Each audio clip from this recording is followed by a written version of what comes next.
It is Wednesday morning, and it is time to make some trades on fantasy football today. Buy low, sell high. We'll try to take a look at the most traded list. Got some emails in the show. fantasyfootball@cbsi.com. That's the letter I. I probably don't give out the email address enough, but fantasyfootball@cbsi.com is where you can reach us and, put something relevant in the subject line. Adam Azer, Dave Richard, and Heath Cummings. Jamie will be joining us a little bit later. We also have Fantasy Jeopardy a little bit later. We have Fantasy Jeopardy theme music a little bit later. I will ask you about your Halloween. I have an idea for Heath for next year. Pretty easy idea. I think easy to implement. And let's start, though, with your favorite buy lows. Who should we be making offers for, Heath Cummings? I'll go with a pair of wide receivers. One, his coach and his general manager just got fired. Davante Adams has had the worst 4-game stretch of his career since the end of 2015. Wow. But I just don't believe that he's washed. We know that he was running wide open down the field, could have had 200 yards and 2 touchdowns in that game.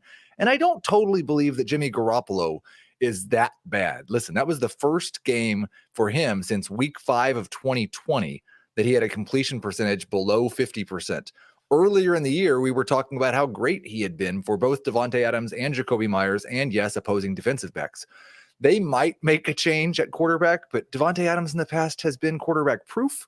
And so I would like to buy low on Davante Adams. And then the second one is Marquise Brown. Kyler Murray's coming back. Marquise Brown averaged almost 17 fantasy points per game with Kyler Murray, without DeAndre Hopkins last season.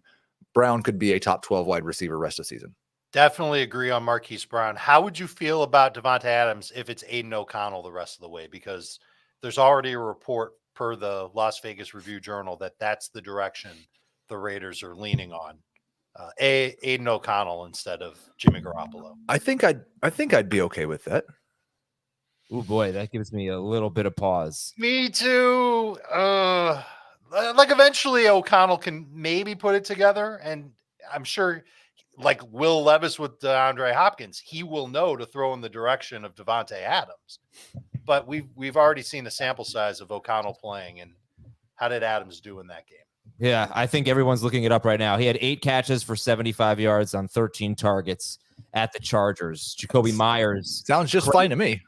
It does sound good, but but that just tells me that you have to buy significantly lower on him than what the perception is. The perception is that he's a top 12 wide receiver, top 15 wide receiver. But I don't know if that's the perception right now. PPR points per game. They do better than that.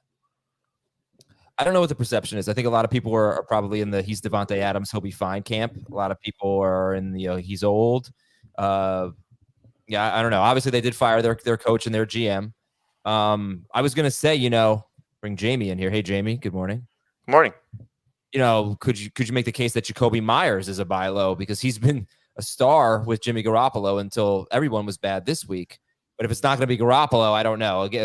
Myers was terrible in that game with Aiden O'Connell. So, all right, if you're going to buy low on Davante Adams, just be aware that it might not be. It was 2 catches for 33 yards on 4 targets for Myers. It might not be Jimmy Garoppolo rest of season. Dave, who would you buy low on? I'd try and buy low on David Montgomery because the hype is all about Jahmyr Gibbs. 2 straight games where he's had awesome numbers, but they've been 2 games without David Montgomery. And I think Montgomery is still going to be the short yardage guy.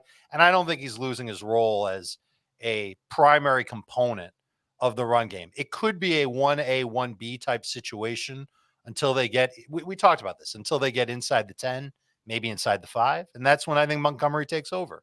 So I would try and get him on the cheap, even if you've got to wait a week to use him. Yeah, results from the poll I did yesterday, 2,800 votes. Who would you rather have rest of season in PPR? David Montgomery or Jahmyr Gibbs? 58% said Jahmyr Gibbs.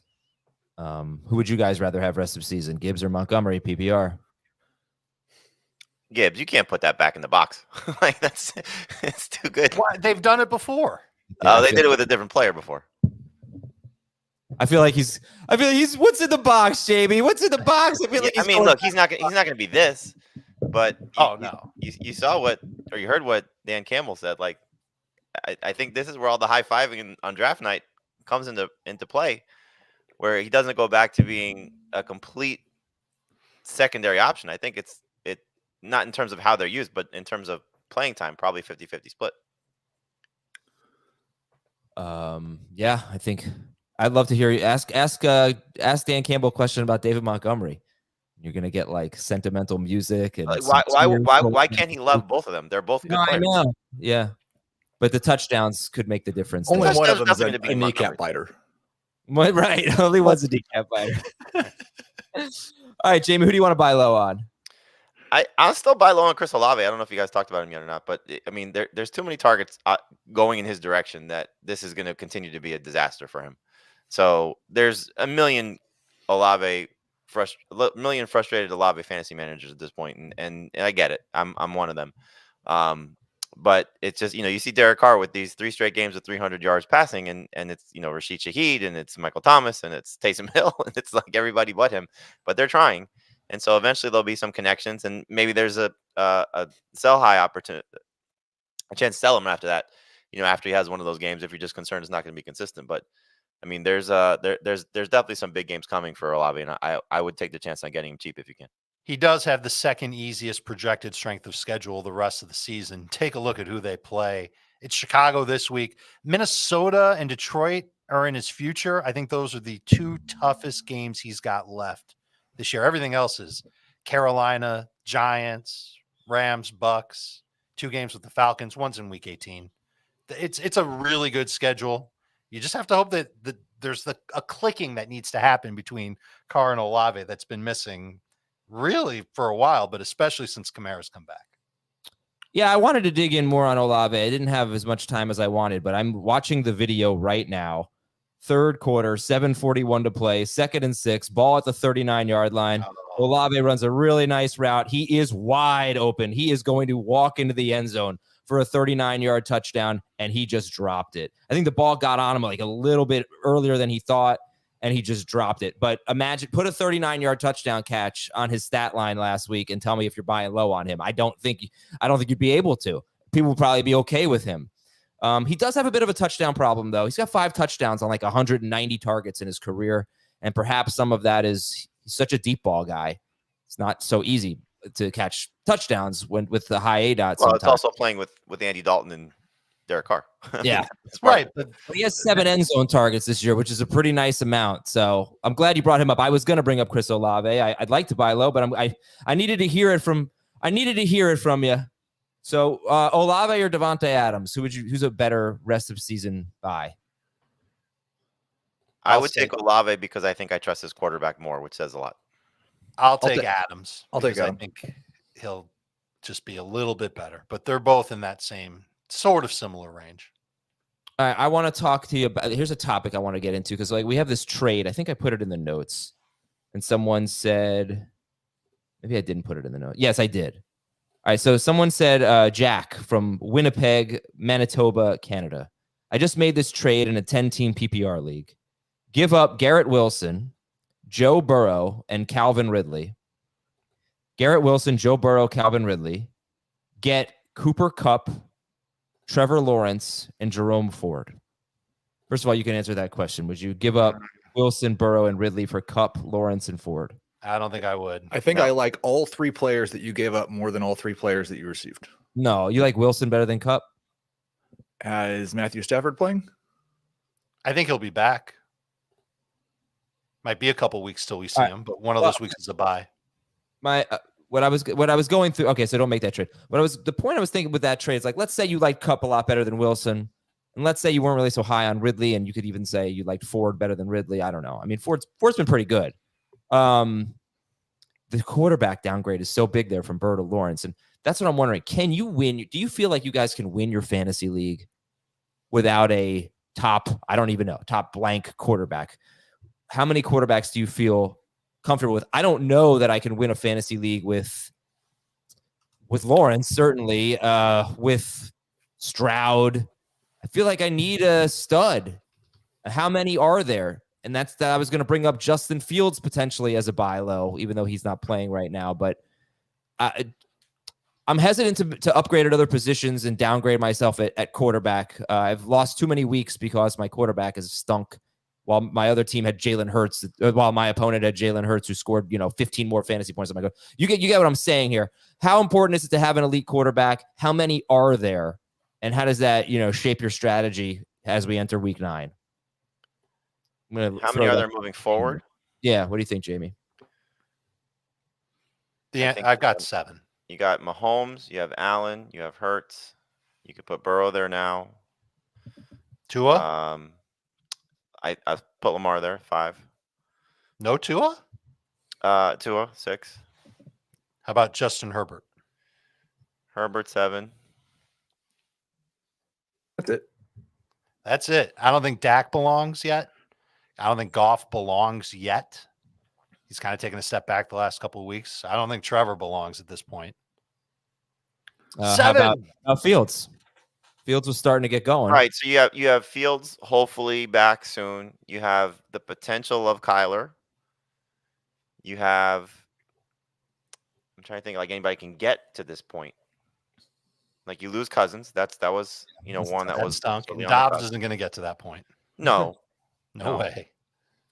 So the ones that I think you put in the next tier, that's really the telling part of it, right? Because those are the ones that you may have to rely on because there's 12 people in most leagues. So the next tier is probably, I think you put Dak in there. I still think Lawrence belongs there. Maybe. He's got potential. The other side of that is, though, I think we did a pretty good job of who it is. I think it's 7, and there's like 4 who could be in the second half. But I don't agree that you have to have an elite anything. Like I don't think when you're talking about one position on your team, there's really any bar. I can win with a streaming quarterback. I can win with a crappy RB2.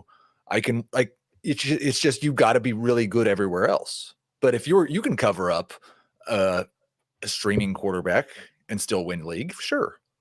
Like I'm just thinking of my teams. Like I have 3 7-1 teams, and one is Jalen Hurts, one is Trevor Lawrence, one is Jordan Love.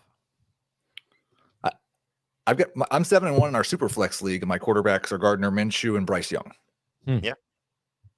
Okay. All right. I have 2 in Lawrence. It's hard to buy low on one of these elite quarterbacks if you want one. No, you can't do it. I put out an offer for Mahomes. I don't know how people are going to be feeling about that.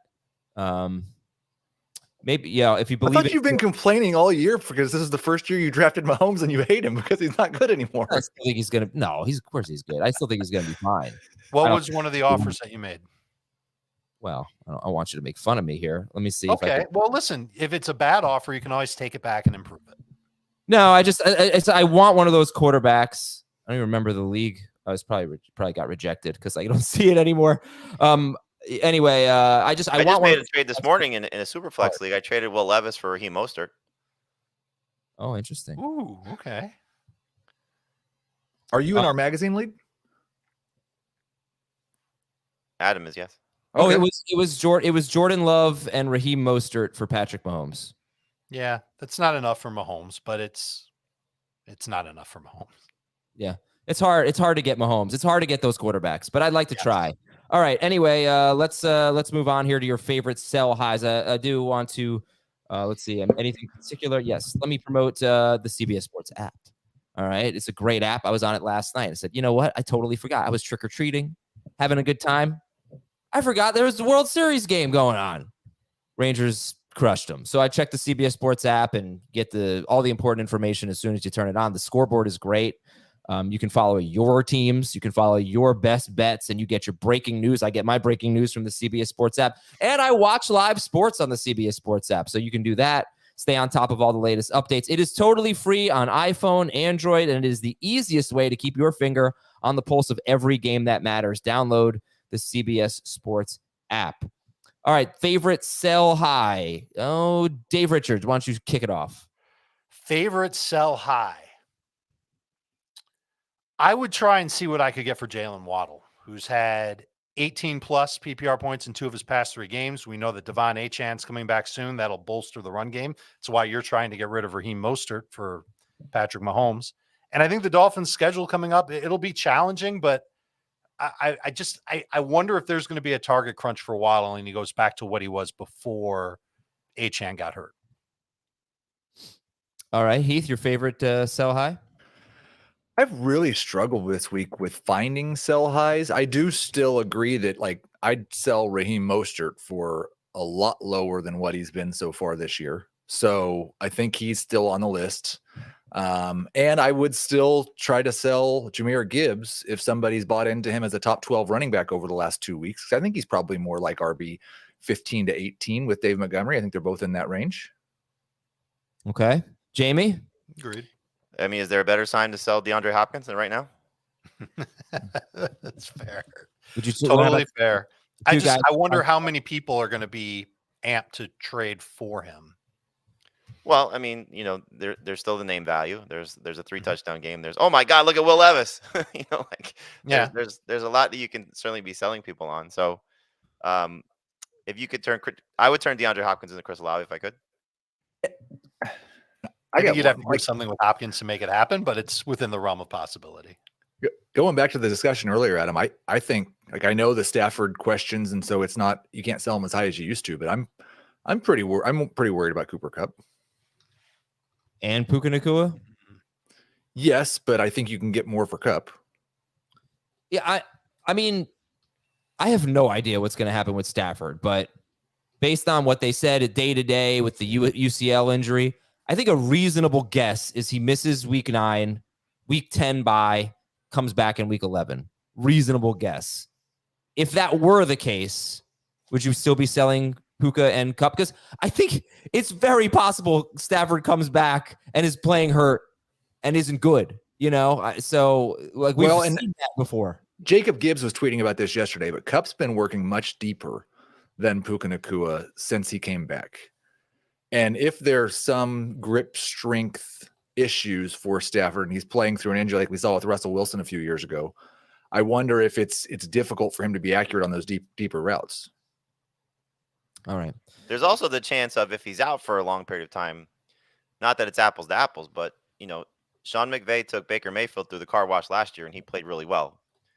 Is it a McVay quarterback whisperer thing that he got ripping enough to the point where those two guys are sustainable? Not to the same level of what Stafford was doing for them, but at least playable enough that you're starting them 2 top 10 guys with Stafford when he's right versus 2 top 20 guys, which, yes, you'd still be selling high on them, but they're still startable and you're not going to be completely cratered. Like, I'm assuming you could get a pretty decent bonus on top of Devontae Adams if you give up Cooper Kupp. And yeah, but I think the general public knows that Stafford's hand is an issue. Kupp's had 2 bad games in a row. I think people would hesitate on overpaying for Kupp at this point. You might have to wait until he has a good game first. You know, it's funny, Adam, we had this conversation about what happens to wide receivers when they turn 30 prior to the season. And you would say really all of them have had some bad moments. For the most part, though, Keenan Allen's been good. And the best one was the one that we really discounted the most was Adam Thielen. He's been a star. But Adams has had a bad season. And again, not always all his fault.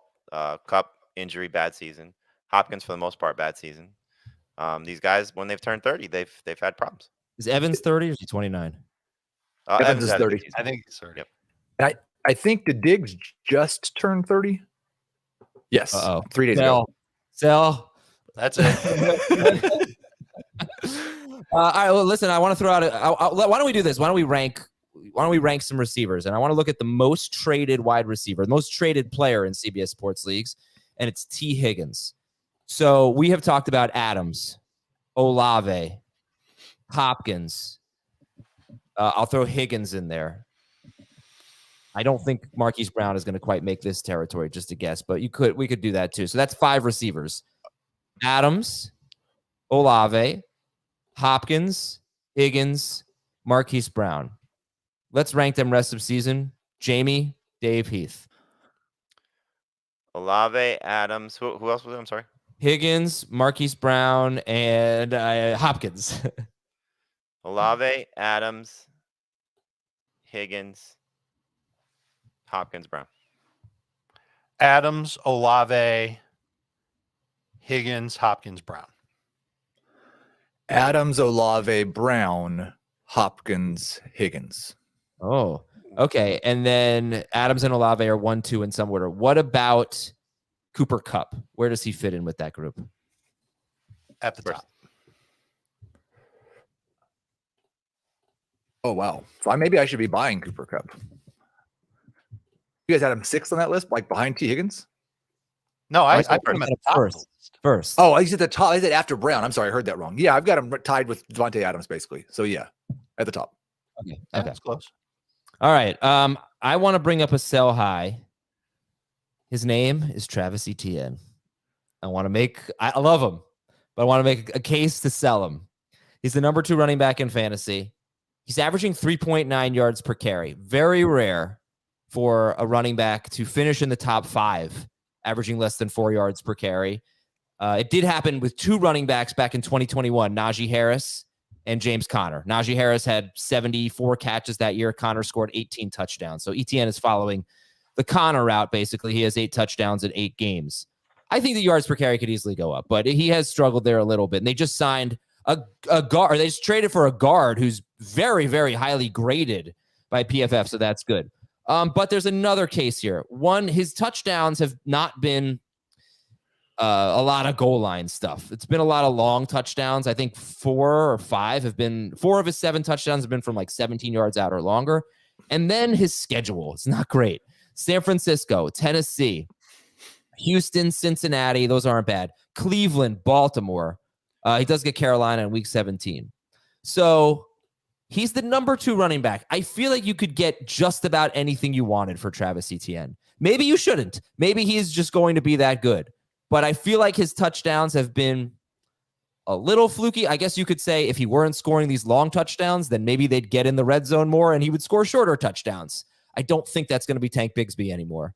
But I'm wondering if you think that this is the peak of Travis Etienne, and why I'm certainly not saying that he's not going to be an absolute must start, that maybe this is when we should cash in. Thoughts? I would guess you're going to hear the narrative coming off the bye that they have to get their passing game going a little bit more.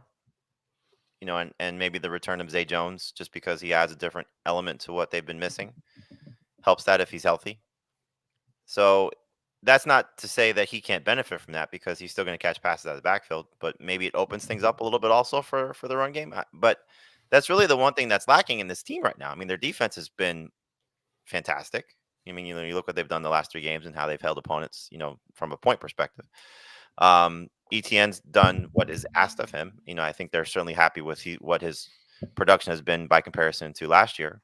And while Lawrence is playing well, Heath's noted this time and time again, the red zone struggles in the passing game and just really how they're running routes. You watch them, it's a lot of it's just horizontal as opposed to anything down the field.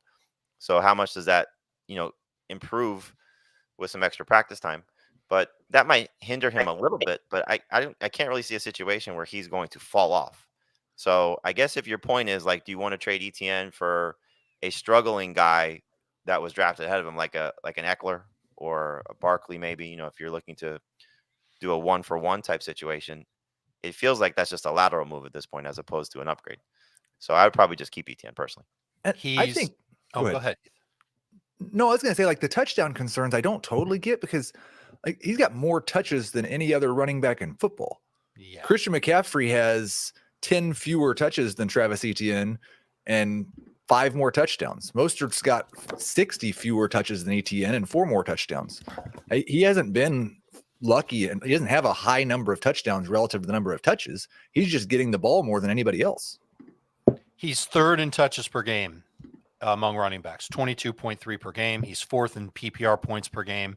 And Adam, you called out the schedule. It is a tough schedule. Look at who he's played in the last 4 weeks. He's taken on the Bills, the Colts, the Saints, the Steelers. I don't think that that's a cakewalk. Yeah, but there's really only one tough defense in there from what we've seen. I mean, Pittsburgh go out, Hayward, not the same. The Saints are really the tough one to me. The Colts we know have fallen apart. I don't know. I think he's pretty darn good. Yeah. No, that's not a knock against him. I'm just saying like that schedule is not. So look, murderers. I think we would all agree. Rest of season, where does he rank amongst the top 5 running backs? Who would you take ahead of him in a 1-for-1 deal? McCaffrey is up there. Would you take Kamara ahead of him? Yes. I think it's close in PPR. Non-PPR, I'd rather have ETN. What about you mentioned Eckler? Is everybody going to be on board with Eckler now they had that big game against the Bears? I don't think so. He is running the ball so poorly. I agree. But at least they use him in the passing game, which I think helps him. What about Brees? Who would you rather have, Brees or ETN? I mean, these are all lateral moves except for McCaffrey. See, and that's kind of the thing. Like I'd rather just stick with ETN at this point. I think the thing though, like to your quarterback, question, Adam. If you have good running back depth, which a lot of people don't, but if you do, and you wanted to turn ETN into a quarterback and probably something, because we know what one quarterback leagues is going to take a little bit more. But if you could turn ETN into Mahomes and let's say Jerome Ford, something like that. Oh God, no. I'd go higher than that if I could. But you know what I'm getting at. Like if you're so desperate for quarterback, you're trying to get two players for a player like that. Mahomes and Jacobs. Sure. If you can pull it off, yeah. Heath, what did you want to say there? Nothing. All right. Well, thank you for indulging me on Travis Etienne, which, by the way, just remember, I don't hate Travis Etienne. I love Travis Etienne. I'm going to lose every game this week because I have a lot of Travis Etienne and he's on a bye. But I'm starting to think maybe I could turn him into basically whatever I want. All right. We'll take a break. And when we come back, we'll go over the news and notes. There's not a lot of it. We'll preview Tennessee at Pittsburgh. Are we going to Will Levis in his second start? And then we'll play some fantasy Jeopardy and read your emails. All right, we'll be right back on Fantasy Football Today. On the next NFL Monday QB, we mark the halfway point of the season with historic rivals battling it out in the NFC East and the top of the AFC throwing down in Arrowhead. Go under center on the only NFL show all about quarterbacks. Monday on CBS Sports Network. Welcome back, everybody. All right, so the big news yesterday is that the Raiders fired their GM and their head coach, and now Antonio Pierce is going to take over. He's their linebackers coach, former Giants linebacker, won a Super Bowl with them, former Commanders linebacker, did not win a Super Bowl with them. He will face the Giants this week in his debut as head coach. So we already talked about Devontae Adams and all that. Is there anything else here? Is there a Josh Jacobs angle or anything? I had a question, like salary cap wise. I don't know if you guys know this or not, but I know everybody goes through waivers now. And if a player gets claimed on waivers, the team that was supposed to pay him doesn't have to pay him anymore. That team that claims him has to take on his salary, right? Sounds right. I just wonder if any of these vets, because we've seen guys get cut late in the season, if they'd rather just, like, they're not going to have Josh Jacobs on the team anymore after this year. The Ravens want him.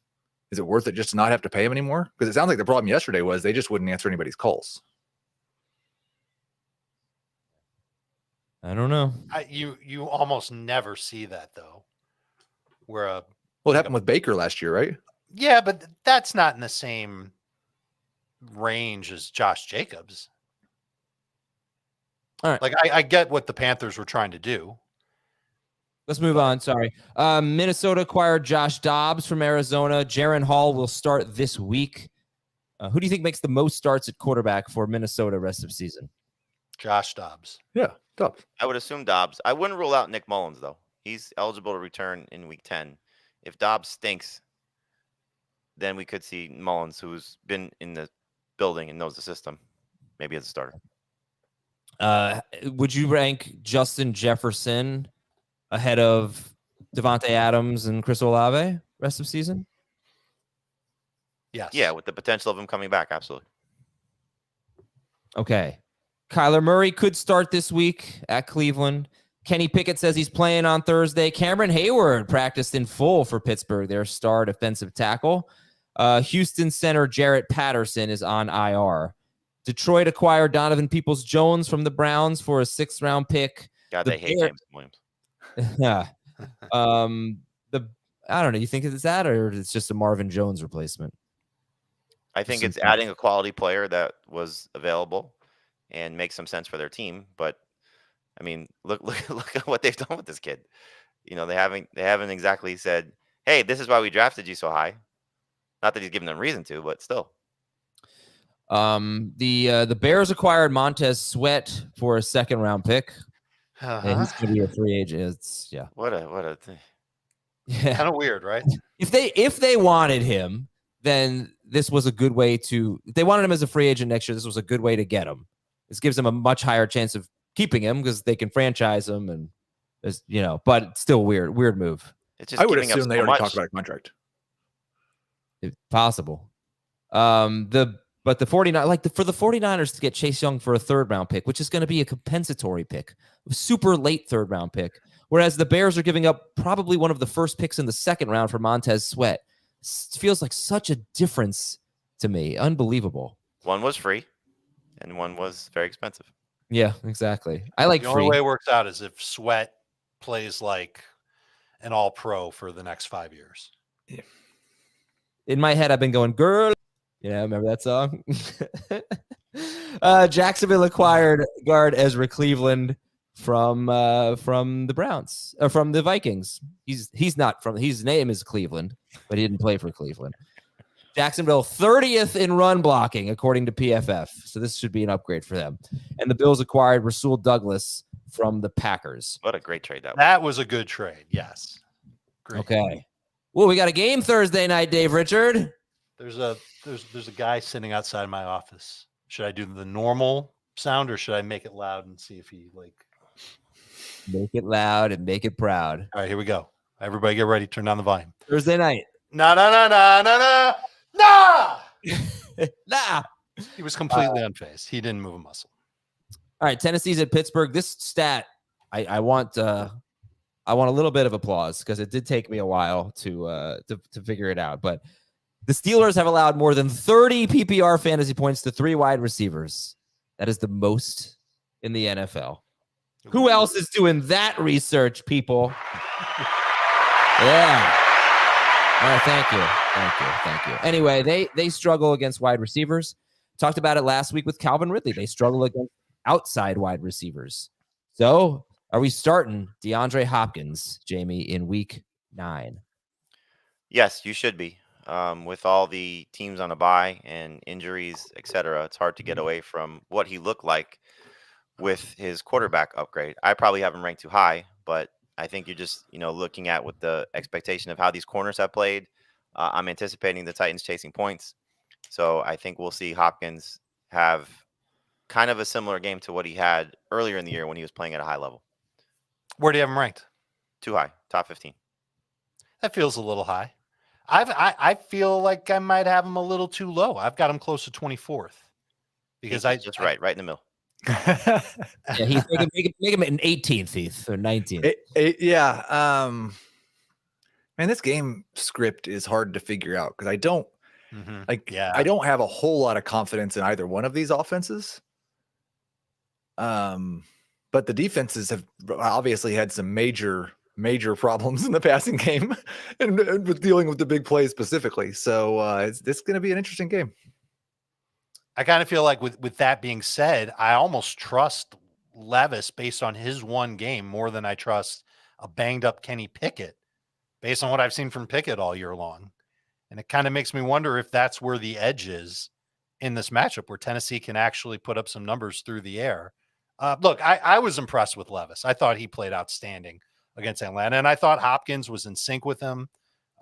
He looked good too. I know another old wide receiver, but he's not running around like he's old. He's moving. And I can't help but think that there's going to be an opportunity there for both of those guys to put up at least moderate numbers. I would look at Hopkins as a low-end wide receiver 2, and I look at Levis as a low-end QB1. I think he's got higher upside than a lot of quarterbacks that you're thinking about starting as a bye week replacement with the same type of floor, even against the Steelers, even with Hayward coming back, even with them blitzing him like crazy. Look, he was pressured 40% of the time last week. Look what he did. So I'm kind of into what the Titans are doing in their passing game. There's being pressured at home by the Falcons. There's being pressured on the road by the Steelers. I think Levis is going to have a come to reality type of game after what we saw last week. Now, he may still fall into like 200, 2 and 2. I wouldn't be surprised if that's his stat line, but I don't think we're getting anything close to what had. There was certainly some flaws in his game last week. It's Hopkins made a lot of plays for him. Let's not make any mistakes there in how that game unfolded for him. The first touchdown for sure. So I think we'll see, the second one too, where he, broke free of the defender, or maybe the third one. I don't know. The one he Well, caught. that was a double move. That was a double move that they had planned out. Yeah, So I think Will Levis played a really, really good game. Like, let's not nitpick He here. did, But absolutely. I thought, Jamie, it's like short week against the Steelers on the road. A lot of towels in that stadium. Like it could one fewer than last week, though, right? Yeah, it could easily go wrong, though. I could see that. So let's say by Thursday, if Matthew Stafford's not practicing and it looks like he's not going to play, would you start Hopkins over the Rams receivers against the Packers? No, over Nakua, yes, not Cup. I might have a hard time even starting him over Nakua. All the Rams higher. Yeah. But any part of you want to start Hopkins over Tony Pollard at Philadelphia? No, I don't think I can do that. Okay, because a big part of me would have been a huge mistake last week, but here I am saying that I'll do the exact same thing this week. No, I wouldn't do that. But all right, would you start Derrick Henry over Tony Pollard? Derrick Henry at Pittsburgh, and the Steelers' run defense is getting better. They have not allowed a running back carry of longer than 16 yards in 5 straight games, but they do see the second most running back carries per game in the NFL. Hayward is going to help if he plays. Yes. But Henry or Pollard? Heath? I'll go Henry and non-PPR Pollard if catches count for anything. All right. Generally speaking, Derrick Henry is a start. He's at worst 14th in the rankings, probably right around 12th in the consensus rankings. So you can start Derrick Henry. Hopefully he gets that work. I mean, like I've been highlighting this. 3 wins, 22 or more carries. 4 in each game. 4 losses, I think like less than 15 carries in every game. 15 or fewer carries in all 4 losses. Hopefully right in could be right in the middle. I'm not saying it's going to be one or the other, but you wanted them to be competitive in this game. Levis, would you start Levis or let's say you really need a quarterback this week, obviously. Levis or Jordan Love against the Rams? Levis. Love. I'm sticking with Love. Yeah, I really wanted to add Will Levis. I'd like to have him on my bench, but I don't want to start him on a short week against this defense. I like Mac Jones better than Will Levis this week. Ooh. I do too. I do not. Baker Mayfield or Will Levis? Baker. Will. And Gardner Minshew. Baker's at Houston. Agreed. Those 2 I have back to back. That one's closer for me. Let's go over to the Steelers side of the ball here. So we'll sit Kenny Pickett because Kenny Pickett's thrown 5 touchdowns in 7 games. I don't even. He must have like the lowest touchdown rate in NFL history. I swear. Whose touchdown rate is lower? Kenny Pickett's. Let me see. I'll tell you if he has the lowest this season because I think there's one guy who might be lower. Stafford. Oh yeah, it's. I mean, if you're asking me, it's either Daniel Jones or Trevor Lawrence, and I'm sure it's Daniel Jones. Pickett's at 2.5% this year. Daniel Jones definitely below 2%. Jeez. Regression. Would you start a Pittsburgh running back? Anybody want to start a Pittsburgh running back? Najee Harris has. You said regression or Daniel Jones caused a recession for the Giants? 8 catches in his last 2 games for Najee. But you starting a Steelers running back? Not if you don't have to. Agreed. Yeah. No. Najee over Warren though. Najee over Warren. Yeah. Najee fell into my top 24, but it's kind of by default. Pittsburgh wide receivers. Which one do you like better this week? Deontay. Yeah, I think I'm with you. I've got Deontay in full PPR. I do think it's a bit of a coin flip. Yeah, well, on Beyond the Box Score, Jacob pointed out with a shake of his head that Matt Canada went right back to the old George Pickens route tree. He ran go routes. I don't even remember what it was. It was an extremely high amount. I think he said he ran 1 slant the entire game. So all of the progress that we saw from Pickens in terms of being a more complete receiver, running the types of routes that lead to fantasy points, he stopped doing it last week. And he did score a touchdown, but he had 1 catch for 22 yards and a touchdown on 5 targets. Deontay scored 12.9 and 16.5 PPR fantasy points in his last 2 games. Who's the best wide receiver in this game in PPR? Hopkins. I have Deontay highest. I have Deontay highest, but okay. Would you start Gabe Davis or Deontay Johnson? Deontay? Deontay. Deontay in full PPR, Gabe, and everything else. Yep. Would you start Deontay Johnson or I'm sorry, would you start Gabe Davis or George Pickens? Davis. I think I'm with Thomas. Do you have the office meme of Pam saying that's the same picture? How about Jacoby Myers or a Steelers receiver? Well, if it's O'Connell coming under center, then I will take a Steelers receiver. I would go PPR, Johnson, Myers, Pickens. Myers is first if Jimmy starts. Myers is last if O'Connell starts. All right. And I think that's pretty much it. We're going to sit the tight ends in this game and the Pittsburgh DST. Let me get the updated rankings there on the Steelers DST. Yeah, mine are not updated, so I'm so far behind this week. Jamie's got him third, and Dave has him 17th. So one of us likes Will Levis, one of us and he doesn't even know. So what does mine say? Third. So that was my first instinct. So yeah, I'll stick with it. Okay. I'm surprised you like Will Levis as much as you do and have Hopkins as low as you do. I think he can run a little bit more, and I don't think Hopkins will be the only guy that he connects with. And listen, it's not like I love Will Levis where he's like top 5. I do think to Dave, to that point of he won't be the only one. If you're in a deep league and really struggling at tight end, I wouldn't mind having Chig on my bench. He was pretty involved last week. He has a bunch of targets over the last 3 games. I just in case. How much of that though is Traylon shaking off the rust last week, and now he's more involved this week? Right. That That's could be one of the receivers that I think could end up taking some numbers away from Hopkins. Not that I have him ranked super high, but bench guy for sure. Everybody, Dave, that's it for Thursday Night Football. No. Yeah.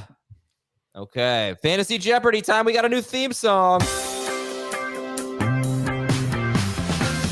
Coming at you live from our home office in Westchester County, New York.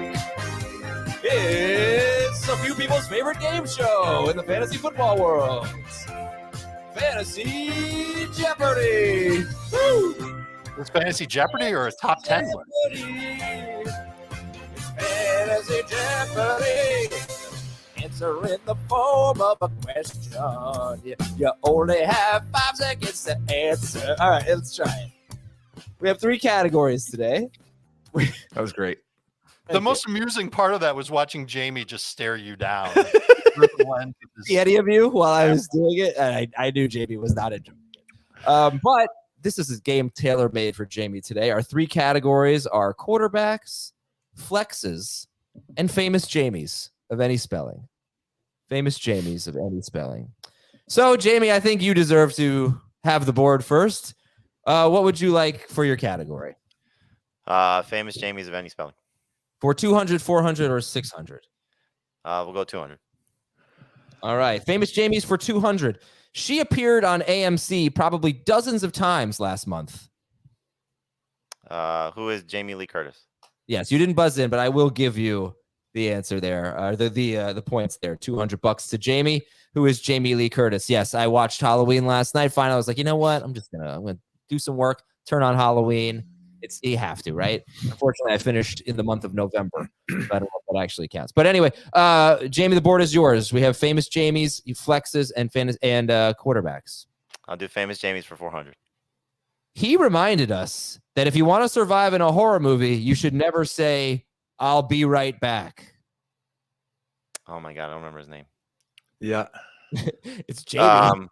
Yeah, me. Who is Jamie from Scream? I am not going to award you for that one. Sorry. No idea. I don't know the actor's name, but I know exactly. I see his face. Yeah. Who's Jamie Kennedy? Jamie Kennedy. Board is still yours, Jamie. Famous Jamies for 600. Sharing a last name with the king of rock and roll, this Jamie appeared on shows such as Mom. Heath. Who is Jamie Presley? Yeah, Heath jumps into the lead with 600 points. Whatever. It was? The king of sharing a last name with the king of rock and roll. The category is called Famous Jamie. You basically laid out what the person's last name is. I don't know. I mean, the king of rock and roll could be anyone. It could be Tom Petty. It could be Bruno Mars. All right, Heath, the board is. Bruno Mars is the king of rock and roll. Sure. With a last name rhyming with Wesley. All right, Heath, the board is yours. Quarterbacks or flexes? That would have been more difficult. Quarterbacks for 200, please. Quarterbacks for 200. He leads all quarterbacks in passing yards and passing touchdowns. Jamie. Who is Josh Allen? Heath. Dave. Heath. Who is Kirk Cousins? Dave. It was either him or who is Tua Tagovailoa? Yes, Tua leads in passing yards. Tua and Cousins tied for the NFL lead with 18 touchdown passes. Dave is on the board with 200. Jamie 200. Dave 200. Heath 600. Dave, the board is yours. Famous kings of rock and roll for 1,000. Quarterbacks 400. He leads all quarterbacks in rushing yards by 100 yards. Heath. Oh. Who is Lamar Jackson? Correct. You have 1,000 points. And Famous quarterbacks for 600. He leads all quarterbacks in percentage of passes thrown to running backs, while also leading all quarterbacks in percentage in pass attempts of 30 or more air yards. Jamie. I said my name twice. Dave. Once while you were reading the second part of the clue. Go ahead. Dave. Who is Derek Carr? It's a great guess, though. Heath. Well, I think Jamie kind of buzzed. Jamie? Oh, that was Jamie's guess. I was going to say Carr. I have no idea. Who is Russell Wilson? Oh, hell yeah, dude. That is good job. Heath, I probably just sealed the deal there with 1,600 points. Yeah, because we only have 1,200 left on the board. Oh, Jamie, yeah, Heath, you win. But I thought that was so interesting. He's got the highest percentage of running back targets and the highest amount of throws of 30 or more air yards. I was looking at it yesterday, and you know how Samaje Perine kind of dominated passing downs. Javonte Williams and Jaleel McLaughlin are actually both top 5 in targets per route run amongst running backs. Like they are just, it's the Sean Payton offense. All right. They are number 1 in running back target rate. The Broncos are. Right. Makes sense. Yeah. That's kind of what the question was. That was the clue. Yeah. All right, Heath, flexes for 200. The board is yours, but I'll just flexes for 200. Among the 39 running backs with 50 or more carries, these 2 running backs have the highest explosive run rate. Hint, they were in the same draft class. I know one of them. Explosive run rate for all of you at home from True Media is percentage of carries that go for 12 or more yards. So which 2 running backs have the highest explosive run rate? Hint, they were in the same draft class. Answer in the form of a question. Heath. Yes, Heath.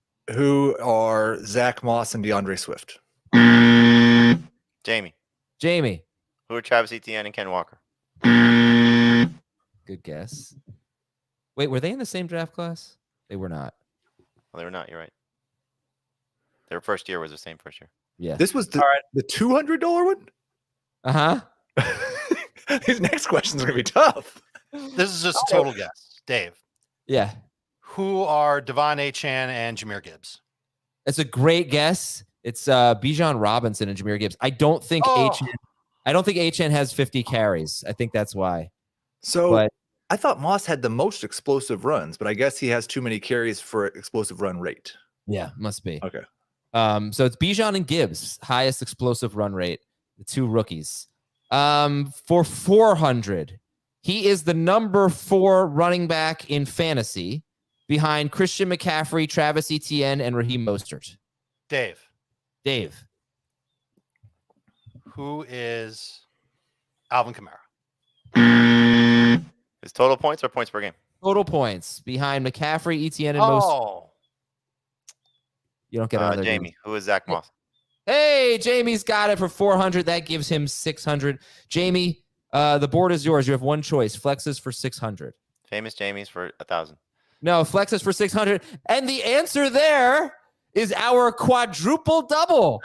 Jamie gets a chance to win the game for $2,400. There are three. Well, yeah.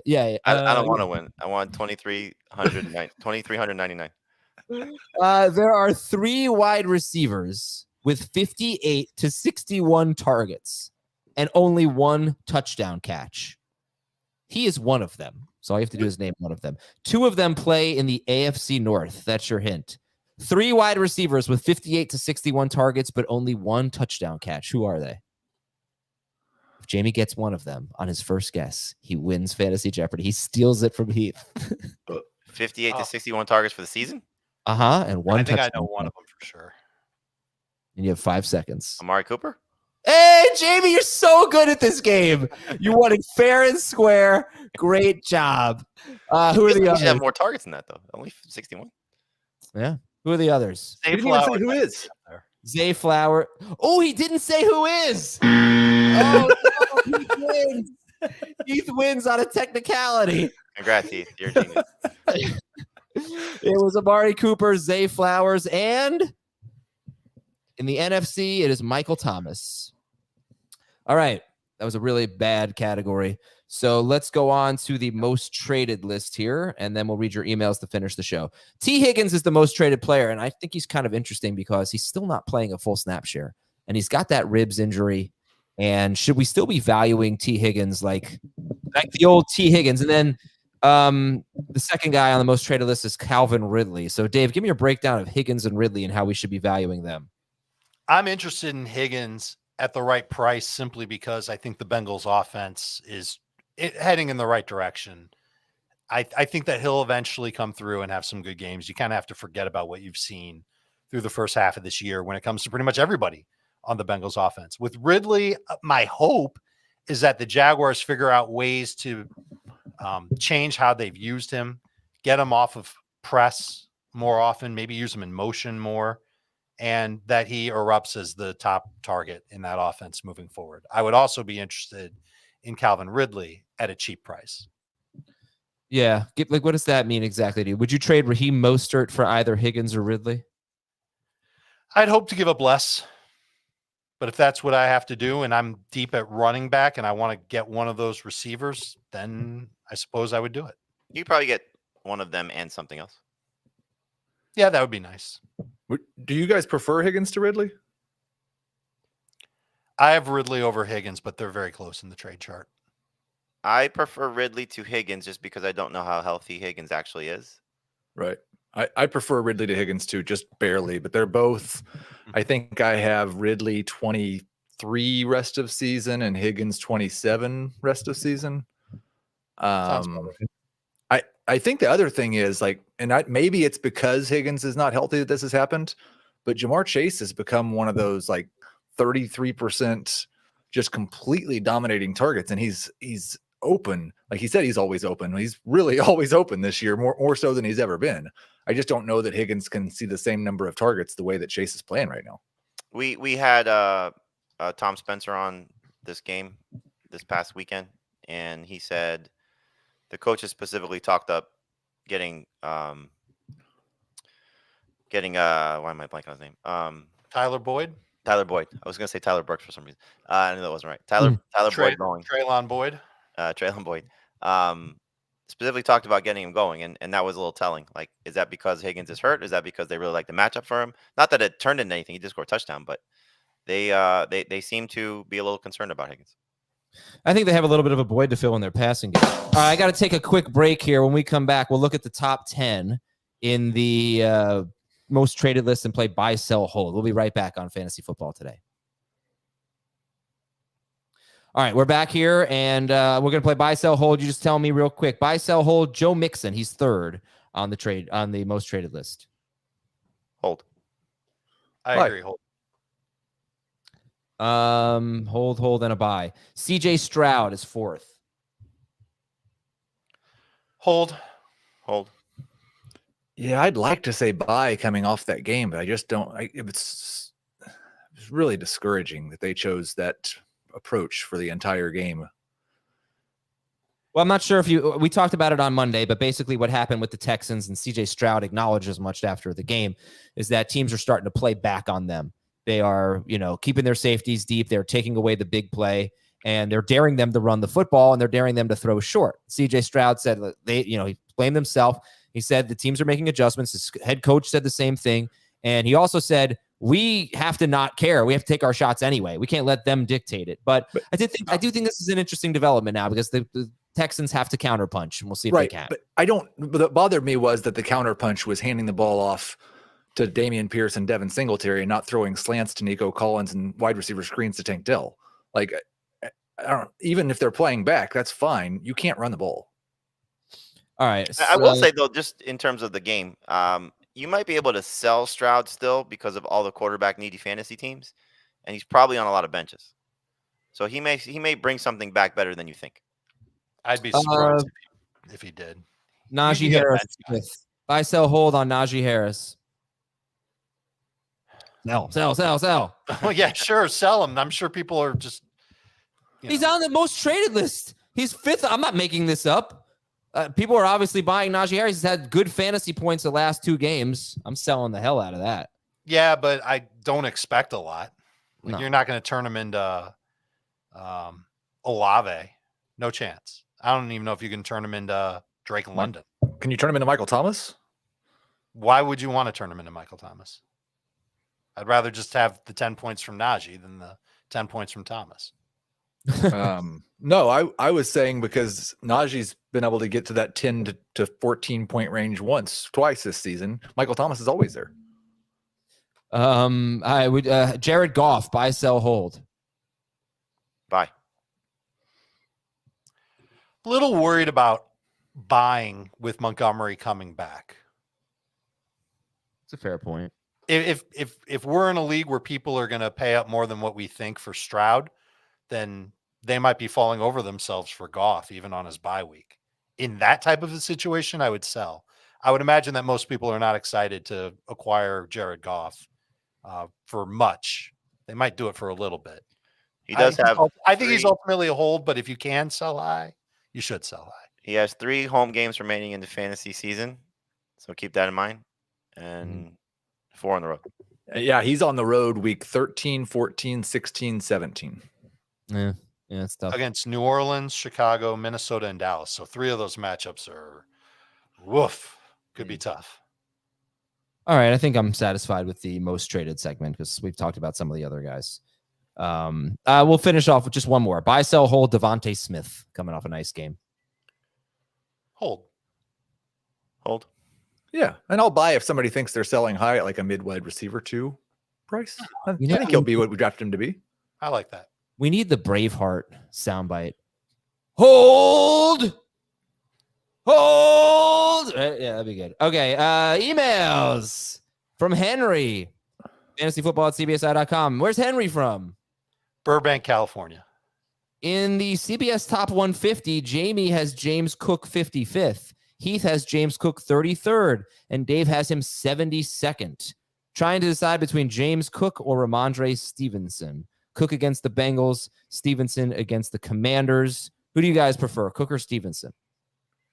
I'll take Ramondre.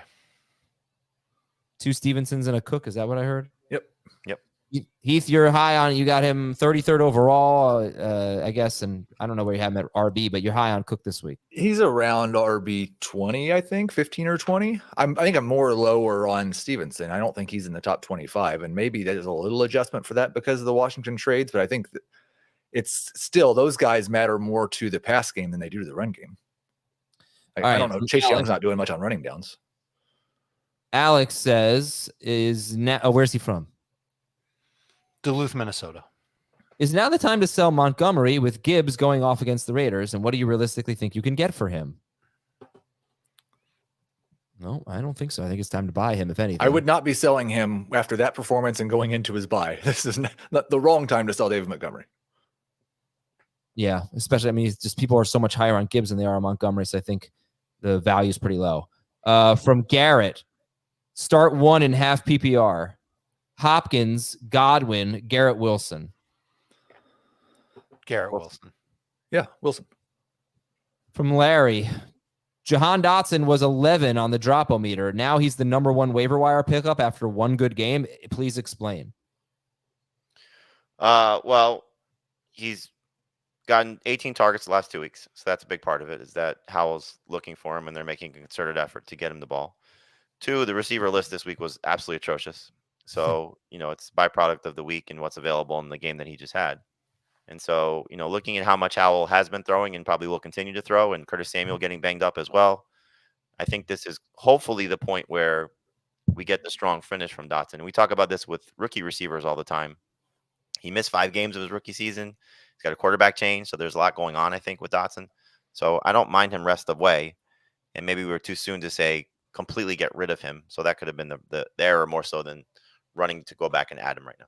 We waited 7 weeks to say get rid of him. There were others that were probably getting rid of him after 3 weeks or 4 weeks. We gave him almost 2 months to come through. And of course, Murphy's Law, he comes through the week after we said to get rid of him. It was a mistake. It's a bad look. Hopefully Dotson pays off for those who have him the rest of the way. And from Matthew, would you drop Jordan Love for Sam Howell or Derek Carr this week? Yes. Howell first. Howell for Dave Heath? Howell. Jamie? A Carr for me for this week. So that's who would you rather have, Carr or Howell? I'd rather have Carr. Vroom, vroom. I'd rather have Carr this week. Okay. Thank you very much for watching and listening, everybody. We will talk to you tomorrow with Starter Sit for the AFC home games, including the Bengals and the Bills and the Dolphins and the Chiefs. To be a fun, exciting slate. We'll talk to you then.